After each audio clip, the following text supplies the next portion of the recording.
الشيطان الرجيم بسم الله الرحمن الرحيم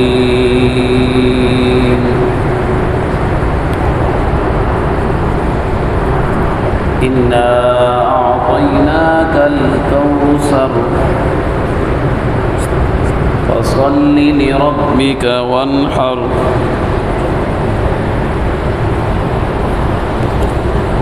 إن شانئك هو الأبتر صدق الله العظيم صلى الله عليك يا رسول الله وسلم عليك يا حبيب الله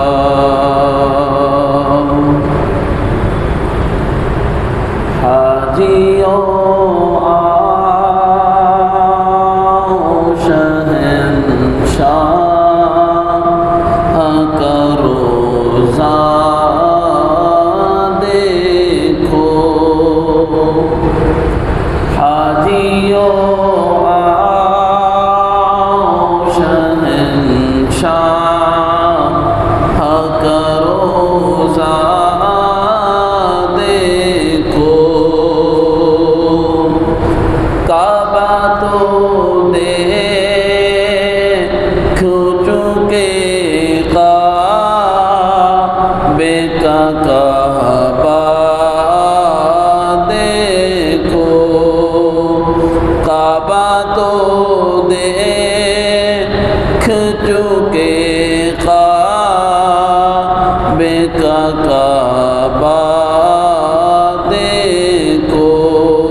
زمزم تو پیا خوب بجھائی پیاسے آب زمزم تو پیا خوب بجھائی پیاسے آؤ جو شاہ کوثر کا بھی دریا دیکھو حاجیوں آؤ شہنشاہ کا روضہ دیکھو کعبہ تو دیکھ چکے کعبہ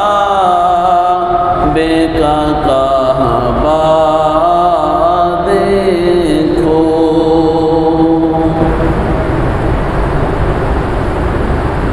الحمد للہ رب العالمین والصلاة والسلام على اشرف الانبیاء وخاتم النبیین اما بعد فاعوذ باللہ من الشیطان الرجیم بسم اللہ الرحمن الرحیم وَأَذِّن فِي النَّاسِ بِالْحَجِّ يَأْتُوكَ رِجَالًا وَعَلَى كُلِّ ضَامِرٍ يَأْتِينَ مِنْ كُلِّ فَجٍّ عَمِيقٍ لِيَشْهَدُوا مَنَافِعَ لَهُمْ وَيَذْكُرُوا اسْمَ اللَّهِ فِي أَيَّامٍ مَّعْلُومَاتٍ عَلَى مَا رَزَقَهُم مِّن بَهِيمَةِ الْأَنْعَامِ فَكُلُوا مِنْهَا وَأَطْعِمُوا الْبَائِسَ الْفَقِيرَ صدق اللہ العظیم۔ پڑھ لیجیے درود و سلام۔ الصلاۃ والسلام علیک یا رسول اللہ، الصلاۃ والسلام علیک یا سیدی یا حبیب اللہ۔ اللہ رب العالمین کی بارگاہ میں حمد و ثنا کے بعد بارگاہ رسالت مآب صلی اللہ علیہ وسلم میں ہدیہ درود و سلام عرض کرنے کے بعد گزشتہ جمعہ سیرت ابراہیم علیہ السلام کے آگ میں جانے کے حوالے سے اس پہلو پر بھی کچھ گفتگو ہوئی تھی اور کچھ نموذ رسالت صلی اللہ علیہ وسلم کے حوالے سے ہم نے گفتگو کے سلسلے کو جو تسلسل سے 3 جمعوں سے چل رہا تھا، حضرت ابراہیم علیہ السلام کو آگ میں گئے اور آگ نے کچھ نقصان نہ پہنچایا سوائے آپ کو صرف پسینہ، یہاں تک کہ گفتگو کو موقوف کر دیا تھا، اور پھر آگ جلانے والوں کا اور آگ کو بجھانے والوں کا کیا ان کو انعام ملا اور وہ جلانے والوں کو کیا سزا ملی، اس پر بھی کلام ہوا تھا۔ اب حضرت ابراہیم علیہ السلام آگ سے نکلنے کے بعد جو آپ کا سفر ہجرت ہے اور سفر نکاح ہے، اور پھر اسماعیل علیہ السلام کی پیدائش ہے، حضرت اسحاق علیہ السلام کی پیدائش کا مرحلہ ہے، اس کو انشاءاللہ آئندہ کسی جمعے سے تسلسل سے چلائیں گے۔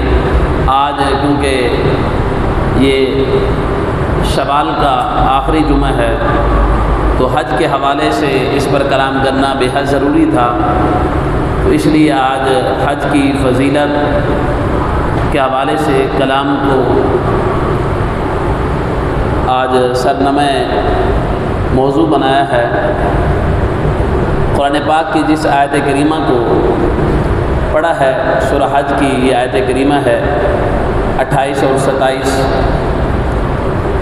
عزیز دوستو، اسلام نے مسلمانوں کو اپنے رب کا قرب حاصل کرنے کے لیے مختلف عبادات کا حکم دیا۔ کچھ عبادات کا تعلق بدن سے ہے، کچھ عبادات کا تعلق مال سے ہے، کچھ کا تعلق جو ہے جسمانی مشقت ہے۔ جیسے نماز جو ہے جس کا جسم سے تعلق ہے، مثال کے طور پر نماز، اسی طرح مال سے تعلق ہے زکوٰۃ کا، اور اسی طرح کہ انسان حج ایک ایسی عبادت ہے کہ جس کا تعلق مال سے بھی ہے، جس کا تعلق جسمانی مشقت سے بھی ہے، کہ انسان جب حج پر جاتا ہے تو صرف اس کا جسم مشقت نہیں اٹھاتا بلکہ اس کا مال بھی خرچ ہوتا ہے۔ تو گویا کہ مال اور جسم کی مشقت دونوں کے مجموعے سے اور دونوں کے مل کر جو عبادت کی جاتی ہے وہ حج ہے۔ تو قرآن پاک میں حج کے بے شمار فضائل بیان کیے گئے، احادیث رسول میں بھی بے شمار فضائل بیان کیے گئے۔ مصطفیٰ جان رحمت صلی اللہ علیہ وسلم نے ارشاد فرمایا کہ تابعوا بین الحج والعمرہ فإنہما ینفیان الفقر والذنوب، کہ حضور علیہ الصلوۃ والسلام نے ارشاد فرمایا کہ مسلسل حج اور عمرے کرو، ان سے محتاجی دور ہوتی ہے۔ فرمایا گناہ مٹتے ہیں اور ایسے جیسے بھٹی لوہے سے، یعنی کہ سونا اور چاندی کا زنگ دور کر دیتی ہے، اور حج مقبول کا ثواب جو ہے وہ جنت ہے۔ فرمایا کہ جیسے سونے اور چاندی کے زنگ کو بٹی جو ہے وہ صاف کر دیتی ہے، فرمایا کہ حج اور عمرے کرنے والے کو اللہ ایسے کر دیتا ہے کہ جیسے اس نے کوئی زندگی میں گناہ کیا ہی نہیں ہے۔ حضرت ابو ہریرہ رضی اللہ تعالیٰ عنہ فرماتے ہیں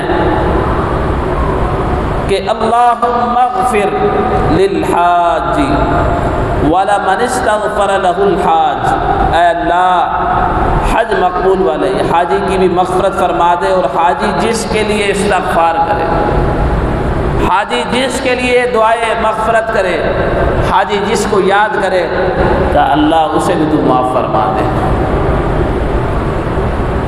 ایسے ہی کئی ارشادات کا حسین مجموعہ ہے کہ ہر مسلمان کا دل زیارات حرمین شریفین کی آرزو میں مچلتا ہے، نہ جانے کتنی آنکھیں اس تمنا میں نم رہتی ہیں، اشک بار رہتی ہیں، نہ جانے کتنے دل آرزو پوری ہونے کی حسرت میں بے قرار رہتے ہیں۔ علامہ کوثر نیازی علیہ الرحمہ نے کہا تھا کہ اس آس پہ جیتا ہوں کہ کہہ دے کوئی یہ آ کر، اس آس پہ جیتا ہوں کوئی کہہ دے یہ آ کر، چل تجھ کو مدینے میں سرکار بلاتے ہیں، چل تجھ کو مدینے میں سرکار بلاتے ہیں۔ اسلامی عبادات کا در امتیاز یہ ہے کہ جہاں اللہ تعالیٰ کی رضا اور اس کا قرب کا ذریعہ وہی مسلمان کی ظاہری اور باطنی تربیت کا بھی بہترین سبب ہے۔ فقط عبادت جو ہے عبادت نہیں ہوتی، بلکہ مسلمان کی تربیت بھی اس میں موجود ہے۔ اسلامی عبادات کا کوئی فعل محض رسمی نہیں ہے، ہر فعل عمل جو ہے کچھ سیکھنے اور سنورنے کا موقع فراہم کرتا ہے۔ دیگر عبادات کی طرح مناسک حج بھی حاجی کی تربیت ہوتی ہے، یہ انسان کی زندگی میں مثبت تبدیلی کا اہم ذریعہ ہے۔ دور حاضر میں جہاں عبادات کی ادائیگی سے متعلق بہت زیادہ سستی ہے، وہی عبادات سے تربیت حاصل کرنے کا طرف بھی ہماری توجہ کم ہے۔ مثال کے طور پر بے شمار لوگ ایسے ہیں کہ جنہیں شامت اعمال کی وجہ سے نماز کی پابندی نصیب نہیں، پھر جو لوگ اللہ تعالیٰ کی رحمت سے نماز کے پابند ہیں ان میں ایسے خوش نصیبوں کی تعداد بھی بہت تھوڑی ہے جو یکسوئی کے ساتھ نماز ادا کرتے ہیں اور اس کے ہر فعل سے کچھ نہ کچھ سیکھنے کی کوشش کرتے ہیں۔ حالانکہ نماز ایسی عظیم الشان عبادت ہے کہ جس کے تقاضے پورے کیے جائیں تو انسان کو یہ ہر برائی سے روک دیتی ہے۔ یہی صورتحال حج بیت اللہ کی ہے کہ بہت سے لوگ یہ فریضہ ادا کرنے میں کوتاہی برتتے ہیں، اور اس کی سعادت پانے والوں میں ایک بڑی تعداد ان حضرات کی بھی ہے جو ادائیگی حج اور عمرے کی سعادت تو پاتے ہیں مگر ان سے سیکھتے کچھ نہیں ہے۔ یوں کہہ لیجئے کہ جیسے جاتے ہیں ویسے ہی واپس پلٹ آتے ہیں۔ سمجھنے کی بات یہ کہ اگر اللہ کریم چاہتا تو ایسی عبادت کا حکم فرما دیتا جو گھر بیٹھنے سے ادا ہو جاتی، مگر اس نے اتنا طویل سفر کر کے اپنے حرم اقدس میں حاضر ہونے کا حکم فرمایا۔ اور اس میں ایک حکمت یہ بھی ہے کہ حاجی گھر سے بہر تمام مصروفیات کو ترک کر کے پوری توجہ کے ساتھ وہ تربیت حاصل کرے جو شریعت مطہرہ حج میں اسے دینا چاہتی ہے۔ پانی دیجیے، یہ پانی اس کو پلائیں۔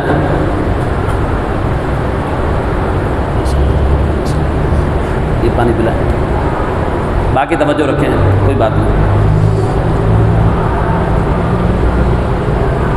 توجہ رکھیں، توجہ رکھیں۔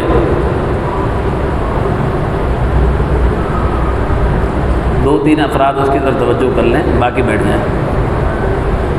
کوئی اس کی جان پہچان والا ہے جو اس کے پڑوسی ہے تو وہ دیکھیں اس کو، باقی توجہ رکھیں بھائی، بیٹھ جائیں۔ ہمارے ہاں المیہ یہ ہے، اللہ تعالیٰ انہیں شفا عطا فرمائے۔ بعض لوگوں کو غالباً یہ مرگی کا میرے خیال سے دورہ ہے، ٹھیک ہے، جو منہ سے جھاگ جو ہے نا یہ مرگی کی دورے کی علامت ہے۔ بعض لوگوں پر یہ کیفیت طاری ہو جاتی ہے۔ بیٹھ جائیں بھائی، 2-4 منٹ لگیں گے، اس کو سیٹ ہو جائے گا۔ دیکھیں، توجہ یہاں رکھیں، انسان اپنی مصروفیات کو ترک کر کے پوری توجہ کے ساتھ وہ تربیت حاصل کرے جو شریعت مطہرہ اسے دینا چاہتی ہے۔ علامہ اقبال علیہ الرحمہ نے فرمایا تھا کہ سفر حرمین کا اصل تحفہ یہی ہے، کیا ہے کہ زائران کعبہ سے اقبال یہ پوچھے کوئی، زائران کعبہ سے اقبال کوئی پوچھے یہ کہ کیا حرم کا تحفہ زمزم کے سوا کچھ بھی نہیں؟ یعنی کہ صرف حج پر گئے اور زمزم لے آئے، تسبیحات لے آئے، ٹوپیاں لے آئے اور لوگوں کو بانٹ دی اور پتہ چل گیا کہ بندہ عمرہ اور حج کر کے آ گیا ہے، تو کہا کہ کیا زمزم کے سوا کوئی ٹھور نہیں ہے؟ زائران حرم سے پوچھے یہ کوئی، کیا آب زمزم کے سوا کچھ بھی نہیں؟ یعنی کہ زمزم کے سوا بس زمزم لے آئیں تو بس یہی حج کر کے آ گئے۔ تو حج کیا ہے کہ کہا کہ انسان کی تربیت کا مظہر ہے، کہ انسان حج پر جانے سے قبل جیسا تھا اب چاہیے کہ وہ شریعت کا عمل میں پیکر بن جائے۔ عزیز دوستو، اللہ تعالیٰ نے قرآن پاک میں ارشاد فرمایا وَأَذِّن فِي النَّاسِ بِالْحَجِّ يَأْتُوكَ رِجَالًا، کہ اے ابراہیم لوگوں میں حج کا عام اعلان کر دیجئے کہ وہ آپ کے پاس دور دراز راستوں سے پیدل اور ہر دبلی اونٹنی پر سوار ہو کر آئیں گے تاکہ وہ اپنا فائدہ پائے اور معلوم دنوں میں بے زبان جانور کو ذبح کرتے وقت اللہ کا نام لیں جو جانور اس نے انہیں عطا کیے ہیں، تاکہ تم ان کے قربانیوں کے گوشت کھاؤ اور مصیبت زدہ محتاجوں کو کھلاؤ۔ حج کا یہاں پر حضرت ابراہیم علیہ السلام نے جب حج کا اعلان فرمایا تو اس وقت تو حرم میں بیت اللہ شریف میں مکہ میں کوئی آبادی بھی نہیں تھی، صرف حضرت اسماعیل تھے، حضرت ابراہیم تھے۔ جب تعمیر کعبہ کر رہے تھے تو حضرت ابراہیم علیہ السلام جب تعمیر کعبہ کر کے فراغت حاصل کی تو اللہ کریم نے حکم فرمایا کہ ابراہیم اعلان کر دو۔ تو حضرت ابراہیم علیہ السلام نے جب اعلان فرمایا تو فرمایا کہ جو روحیں باپ کی پشت میں تھیں، ماں کے رحموں میں تھیں، کہا کہ جو عالم ارواح میں تھیں یا دنیا کے کسی کونے میں تھیں، کہا کہ جنہوں نے حضرت ابراہیم علیہ السلام کے اعلان پر لبیک کہا اللہ تعالیٰ انہیں حج کی سعادت ضرور فرمائے گا۔ کہا کہ جس نے 2 بار لبیک کہا اللہ اسے 2 حج کی سعادت فرمائے گا۔ مجھے ایک واقعہ یہاں پر ماں کی دعا کا اثر پر یاد آ رہا ہے، میں نے غالباً جمعوں میں سنایا بھی ہے۔ حضرت قبلہ شیخ الحدیث منظور شاہ رحمۃ اللہ تعالی علیہ ساہیوال میں بہت بڑی ہستی گزری ہیں، فرمایا کہ جب وہ ماں کے ساتھ حج پر گئے تو ماں پیدر محبت، بیٹے کی محبت جب جوش پر آئی نا تو ماں نے کہا بیٹا بتاؤ تمہارے لیے کیا دعا مانگو؟ بیٹے نے کہا کہ جو مانگ لو۔ پھر بھی ماں نے کہا کہ کیا مانگو؟ تو آپ نے فرمایا کہ اپنی ماں کی بارگاہ میں کہا کہ آپ یہ دعا کر دیں کہ اللہ تعالیٰ مجھے بار بار حج کی سعادت عطا کرے۔ تو کہتے کہ ماں نے کہا کہ بیٹا انشاءاللہ اللہ تعالیٰ پھر تو ہر سال ہی حج پر آئے گا۔ تو وہ زندگی کے آخری سال تک ہر سال حج پہ جاتے رہے، زندگی میں 70 یا غالباً 72 آپ نے حج کیے۔ تو اس لیے جن کے ماں باپ زندہ ہیں تو وہ بھی ماں باپ سے دعا کروایا کریں حج کے لیے، عمرے کے لیے۔ ماں کی دعا اولاد کے، میں ایک جملہ کہتا ہوں، لفظ میں سے بھی بچنا چاہیے کہ ایک جملہ، ماں اگرچہ اس کے پاؤں گوبر میں کیچڑ میں بھی مطلب کہ اتنی گناہ گار کیوں نہ ہو، لیکن وہ ماں جب اولاد کے لیے ہاتھ اٹھاتی ہے تو خالص اٹھاتی ہے۔ اللہ اس کے اٹھائے ہوئے ہاتھوں کو اور اس کے زبان سے نکلے ہوئے کلمات کو رد نہیں فرماتا۔ تو اس لیے ماں سے دعا کروایا کرو۔ عزیز دوستو، اس کا روحانی فائدہ کیا ہے؟ کہا کہ فَأَمَّا النَّفْسُ وَصِفَاتُهَا فَمَنَافِعُهَا، کہا کہ حج میں نفس اور اس کی صفات کا فائدہ یہ ہے کہ انسان کے اخلاق بدل جاتے ہیں، وہ برے اخلاق کے بجائے اچھے اخلاق کی اسے توفیق نصیب ہوتی ہے۔ جب کہ بدن اور اس کے اعضاء کا فائدہ یہ ہے کہ وہ اللہ تعالیٰ کے فرمانبرداری کرنے لگتے ہیں، جس کی نورانیت حاجیوں کے چہروں پر نظر آتی ہے۔ کہا کہ حج کا فائدہ یہ ہے، حج کی تربیت یہ ہے کہ انسان، وہ بلے شاہ علیہ رحمہ کا ایک کلام میں دیکھ رہا تھا، کہا کہ پنجابی میں آپ سمجھیے گا کہ کہا کہ حج بھی کیتی جاندے ہو، لوہ بھی پیتی جاندے ہو، کھا کے مال یتیماں دا بھیج مسیتی جاندے ہو، کہا کہ پھٹ دلاں دا سیدھے نہیں ٹوپیاں سیتی جاندے ہو۔ کہا کہ دل جو ہیں یہ صاف نہیں ہوئے ابھی تک۔ کہا کہ ٹوپیاں سلائی کرتے جا رہے ہو، لیکن کہا کہ دل کی سلائی کون کرے گا، دل کو پاک کون کرے گا؟ کہا کہ چھری نہ پھیر نفساں تے دمبے کیتی جاندے ہو، کہا کہ قربانیاں تو کرتے جا رہے ہو لیکن نفس پہ تو چھری نہیں چلائی، نفس کی تو کبھی مرضی کے خلاف کام نہیں کیا۔ تو کہا کہ فرض بھلا بیٹھے ہو، نفل نیتی جاندے ہو، کہا کہ فرض پڑھتے رہی ہو، نفل پڑھتے جا رہے ہو، کہا کہ دسو نہ کچھ حضرت جی ایک ایک کیتی جاندے ہو۔ کہا کہ اپنے آپ سے سوال کرو کہ یہ کیا کر رہے ہو حضرت جی۔ تو توجہ یہ ہے کہ حج کا مقصد اور مظہر کیا ہونا چاہیے، تربیت کا مظہر کیا ہونا چاہیے کہ لوگوں کا مال دبا کر عمرہ اور حج کیا جائے؟ لوگوں کا حق کھا کر حج اور عمرہ کیا جائے تو ایسے حج کا کیا فائدہ ہے، ایسے عمرے کا کیا فائدہ؟ پھر زمزم کے سوا اسے کچھ نہیں حاصل ہوتا، اقبال کی زبان پر۔ میرا عزیز دوستو، حج مقبول کی نشانی کیا ہے؟ بزرگ فرماتے ہیں کہ مناسک کے حج کی تربیت یہ ہے کہ اگر حاجی کے کردار میں مثبت تبدیلی آ جائے، اور یہ اس بات کی نشانی ہے کہ اللہ تعالیٰ نے اس کا حج قبول فرما لیا ہے۔ اگر خدا نہ خواستہ حج کے بعد بھی کردار نہ بدلے، میں ایسے شخص کو بھی جانتا ہوں، مجھے اس نے تو نہیں بتایا، اس کے عزیز نے بتایا کہ وہ یہاں لوگ کہتے ہیں کہ فلاں شخص لوگوں کا مال دبایا، وہ حج پر چلا گیا، عمرے پر چلا گیا، تو میں نے اس کے بھانجے نے مجھے بتایا، کہا کہ یہ گیا ہوٹل سے نیچے نہیں اتر سکا، نہ حرم میں جانے کی توفیق نصیب ہوئی، نہ مدینہ شریف میں جانے کی اسے توفیق حاصل ہوئی، ہوٹل میں رہا۔ تو اللہ بڑا بے نیاز ہے۔ تو نشانی یہ ہے کہ اگر خدا نہ خواستہ اس کے کردار نہ بدلیں، تو کہا کہ فرائض و واجبات کی پابندی نصیب نہ ہو، سود نہ چھوٹے، جھوٹ کی عادت برقرار رہے، لوگوں کو تکلیف پہنچانے کا سلسلہ جاری رہے، وراثت کو شرعی اصولوں کے مطابق تقسیم کرنے کا ذہن نہ بنے۔ ایک جملہ پتہ نہیں، میں بڑی سخت باتیں کرتا ہوں لیکن لوگ، آپ بڑی ہمت ہے آپ کی، برداشت کر جاتے ہیں، ورنہ تو میں دن اپنے آج کل الٹے گن رہا ہوں، کیسے آپ برداشت کرتے ہو؟ لیکن بات شریعت کی کرنی چاہیے۔ تو لوگ کچھ ہمارے ہاں ایک یہ اصول ہے، مجھے لوگوں نے جب وراثت کا مسئلہ پوچھتے ہیں، وہ کہتے ہیں کہ باپ کی موجودگی میں تو ہم نے کمایا، لیکن کمایا ہم نے ہے، محنت تو ہم نے کی ہے نا، باپ تو کچھ نہیں کرتا تھا، باپ کی موجودگی اکٹھے تھے تو بہنوں کو حق کیوں دے دیں؟ تو باپ کی سرپرستی میں تھے، سب مل کر کما رہے تھے، تو اصول یہی ہے کہ آپ دیں گے بہنوں کو۔ تو یاد رکھیے گا، حقوق العباد معاف نہیں ہوں گے قیامت کے دن۔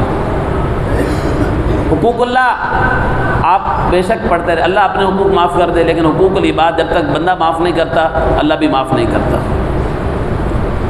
تو شرعی اصولوں کے مطابق تقسیم کا ذہن نہ بنے، تو ڈرنا چاہیے کہ حج اس کا رد تو نہیں ہو گیا۔ ہماری حالت زار کا تذکرہ کرتے ہوئے علامہ اقبال نے فرمایا کہ رگوں میں وہ لہو باقی نہیں ہے، وہ دل وہ آرزو باقی نہیں ہے، نماز و روزہ، قربانی و حج، یہ سب باقی ہیں، تو باقی نہیں ہے۔ کہا کہ یہ سب باقی ہیں، کیونکہ ہم جب یہ سب کچھ کر بھی رہے ہیں، تو کہا کہ پھر بھی کچھ ہمیں تو کیفیت سے، دلوں کی تبدیلی سے کچھ پتہ ہی نہیں چلتا۔ تو میرے عزیز دوستو، جب بندہ مناسک حج کو ادا کرتا ہے تو وہ کفر و شیطان سے نفرت کرتا ہے۔ شیطان جو ہے وہ انسان کا دشمن ہے۔ اللہ تعالیٰ نے قرآن پاک میں فرمایا کہ ان الشیطان لکم عدو مبین، بے شک شیطان تمہارا کھلا دشمن ہے۔ یہود و حنود کے بارے میں بھی یہی فرمایا، لا تتخذوا عدوی وعدوکم، یہ تمہارے بھی دشمن ہے، میرے بھی دشمن ہے۔ تو عزیز دوستو، افعال حج کے اختتام کیا ہے کہ جمرات ستونوں کو پتھر مارنے پر ہوتا ہے۔ سوچنے کی بات یہ کہ جب شیطان سامنے موجود نہیں تو کنکری مارنے کا کیا فائدہ؟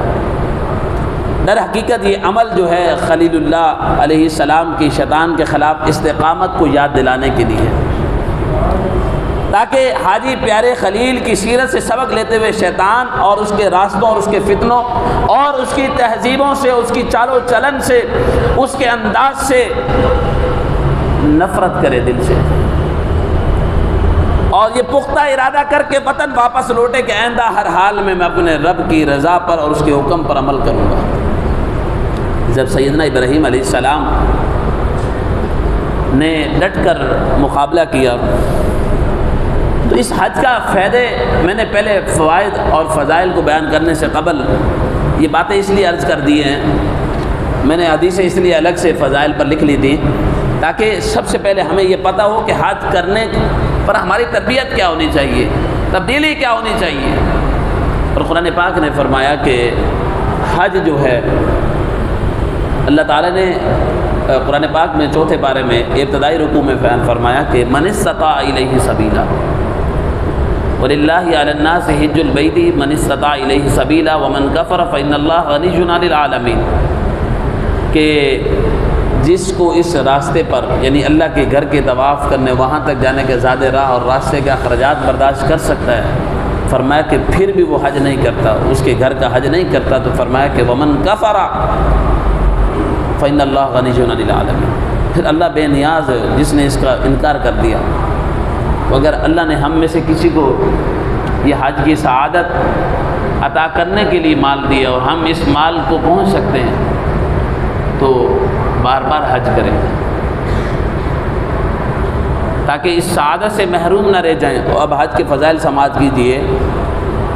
حضور نبی کریم علیہ الصلوۃ والسلام نے ارشاد فرمایا کہ عرفات میں ٹھہرنے والوں کو دیکھ کر اللہ تعالیٰ فرشتوں کے سامنے خوشی کا اظہار فرماتا ہے اور فرماتا ہے کہ انظروا الی عبادی، اے فرشتوں میرے بندے کو ذرا دیکھو، اے فرشتوں ان بندوں کی طرف دیکھو۔ کہا کہ جاؤ من کل فج عمیق شاسا اشہدوا انی غفرت لہم، کہا کہ میلے کچیلے کپڑے پہن کر بے آب و گیا میں بیٹھتے ہیں فقط میری رضا کے لیے، اے فرشتوں تم اشہدو، تم گواہ ہو جاؤ، انی غفرت لہم، میں نے ان کے گناہوں کو معاف کر دیا ہے۔ میرے عزیز دوستو، رحمت دو عالم صلی اللہ علیہ وسلم نے ارشاد فرمایا کہ اعظم الناس، کہا کہ سب سے بڑا گناہ گار جو ہے عرفات میں ٹھہرتے وقت گمان کرتا ہے کہ پتہ نہیں اللہ تعالیٰ اس کے گناہ بخشتا ہے یا نہیں، یعنی وہ بہت بڑا گناہ گار ہے جو اس شک و گمان میں رہے۔ حضور صلی اللہ علیہ وسلم کے فرمان کا مطلب یہ ہے کہ یوں سمجھے کہ اللہ تعالیٰ نے اپنے کرم کے صدقے اس کے ہر قسم کے گناہ معاف کر دیے ہیں۔ کہا کہ بندہ اس شک میں، اس وہم میں، اس گمان میں نہ رہے، جو عرفات میں پہنچ جائے بس اب یہ یقین جان لے کہ اللہ نے اس کے گناہوں کو معاف کر دیا ہے۔ امام حقی علیہ رحمہ فرماتے ہیں کہ والحجۃ الواحدۃ افضل من 20 غزوۃ فی سبیل اللہ، کہتے ہیں کہ ایک حج 20 غزوات سے افضل ہے۔ ایک شخص ہے وہ تلوار لے، حج اور جنگ کی زرہ پہنے، جنگی لباس پہنے، دھوپ میں جائے، اللہ کی رضا کے لیے لڑے، کہا کہ زخم بھی لگیں گے، بھوکا پیاسا بھی رہے گا، کہا کہ گویا کہ جس نے ایک بار حج کر لیا اللہ کے گھر کا، کہا کہ اللہ کریم اسے 20 غزوات میں جانے کی سعادت عطا فرماتے ہیں کہ گویا کہ اس شخص نے جیسے 20 غزوات میں شرکت کی ہو۔ اور غزوات وہ ہوتے ہیں کہ جن میں رسول اللہ صلی اللہ علیہ وسلم نے خود تشریف لے گئے ہوں، گویا کہ اسے اللہ کریم یہ سعادت عطا فرماتے ہیں گویا کہ اس نے حضور کی معیت میں کھڑے ہو کر جنگ میں شرکت کی ہو۔ میرے عزیز دوستو، سواری کی بھی، اب تو اونٹوں کا دور نہیں رہا، لیکن سواری کی بھی شان کو بیان کیا۔ بورک فی 40 من امہاتی، فرمایا کہ اللہ تعالیٰ اس اونٹ کی 40 پشتوں تک، جس پر کوئی حاجی سوار ہو کر جاتا ہے اللہ تعالیٰ اس کی 40 پشتوں تک برکت ڈال دیتا ہے۔ تو فرمایا کہ جس اونٹ پر حاجی سوار ہو کر جائے تو اللہ اس کی 40 پشتوں میں برکت دے دیتا ہے، تو بتائیں جو اس پر سوار ہو کر حج کرنے جا رہا ہے اللہ اس کی کتنی پشتوں میں برکت دے گا۔ تو میرے عزیز دوستو، اللہ نے مال دیا ہے تو خرچ کریں۔ پھر بڑے سخت جملے نکلتے ہیں، بس سخت نہ نکلیں، ہمارے حافظ صاحب کہتے رہتے ہیں ابھی ٹھنڈا ٹھنڈا بھی ماحول رکھا کریں۔ تو ہم تو یہ پرواہ نہیں کرتے کہ کوئی ناراض ہو یا راضی ہو، بات تو اصول کی کر کے چلے جاتے ہیں۔ تو ٹھنڈی بات بھی کرنی چاہیے۔ حضور صلی اللہ علیہ وسلم کی بارگاہ میں ایک دفعہ صحابہ کرام نے عرض کی، یا رسول اللہ صلی اللہ علیہ وسلم افضل عمل کون سا ہے؟ اس حدیث کو یاد کر لیں، افضل عمل کون سا ہے؟ صحابی نے کیا پوچھا حضور کی بارگاہ میں؟ آنے والے سائل نے کیا سوال کیا، آپ ذرا بتا سکتے ہیں؟ ابھی بتایا نا کہ حضور کی بارگاہ میں سوال کیا، سوال کیا تھا؟ آپ سب نہیں بول رہے کہ افضل عمل بتا دیجیے حضور، اعمال میں سب سے بڑا افضل عمل کون سا ہے وہ بتا دیں۔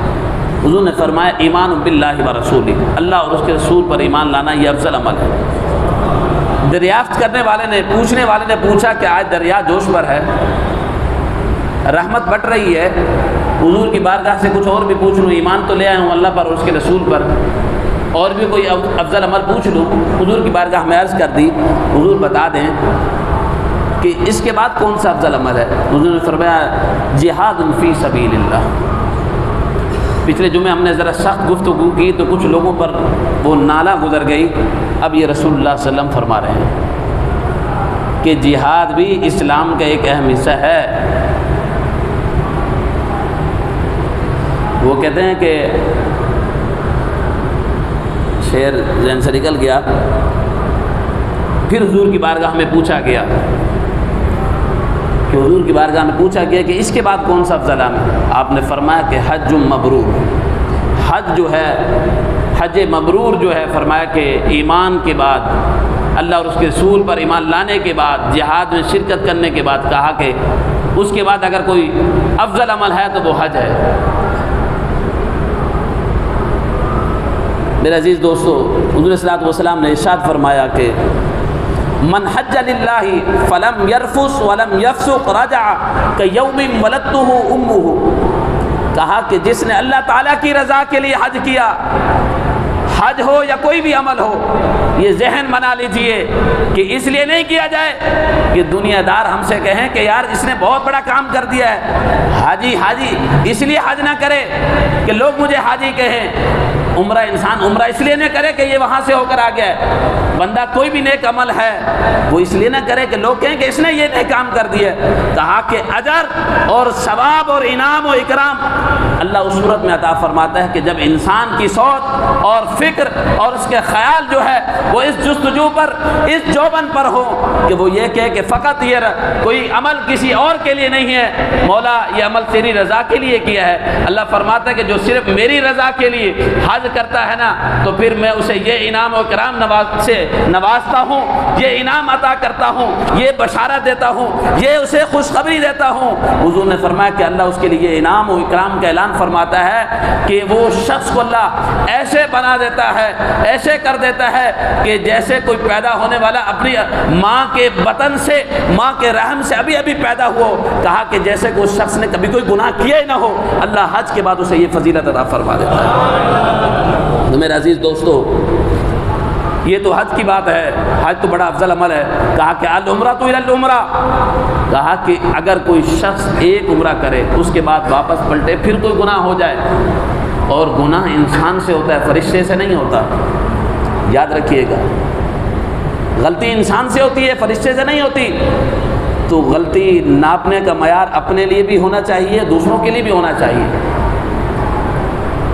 اور جب تک وہ دو میں یہ ہوں کہ ہم بس دوسروں کی غلطی کو نکالتے رہیں تو انسان پھر اپنی فکر چھوڑ دیتا ہے، اور وہ انسان یقین جانیے کہ وہ تباہی کے دانے پر پہنچ جاتا ہے۔ جو انسان صرف، وہ کہتے ہیں نا کہ وہ کسی بزرگ کا پنجابی میں قول ہے، میں اس لیے نقل نہیں کرتا کہ شاید سمجھ نہ آتی ہو، کہ کہتے ہیں کہ میں نے جب دنیا کو دیکھا تو کہا کہ دنیا بری نظر آئی، لیکن جب میں نے اپنے گربان میں جھانکا، اپنے اندر جھانکا تو لگا کہ میں دنیا سے سب سے برا تو میں ہوں۔